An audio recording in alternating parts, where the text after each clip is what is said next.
శరణార్థులుగా వచ్చిన చొరబాటుదారులు చేసినటువంటి అతి గురించి మనం మాట్లాడుకున్నాం. వాళ్ళు చేస్తున్నటువంటి దాంతో యూరప్ సమాజంలో వచ్చినటువంటి చైతన్యం, తిరుగుబాట్లు, ఉద్యమాలు, పోరాటాల గురించి మాట్లాడుకున్నాం.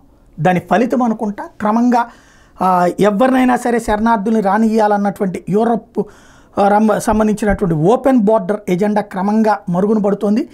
జర్మనీ తాజాగా బార్డర్ కంట్రోల్స్ ప్రారంభించింది. స్వీడన్ ఓపెన్ బార్డర్స్ పాలసీని ప్రస్తుతానికి ఎబెన్స్లో పెట్టింది. నెదర్లాండ్స్ యూరోప్ యూనియన్కి మైగ్రేషన్ పాలసీని మార్చుకోమని చెప్పి సూచించింది.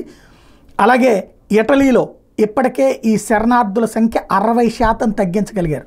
క్రమంగా యూరోప్ అనేటటువంటి సమాజం ఎవరినైతే ఈ శరణార్థుల పేరుతో మామూలుగా డైరెక్ట్గా మనం వస్తామంటేనేమో డబ్బులు కట్టి వెళ్తామన్నా రానియరు, ఎందుకంటే వాళ్ళ అవకాశాలు దెబ్బతినేస్తే వాళ్ళని.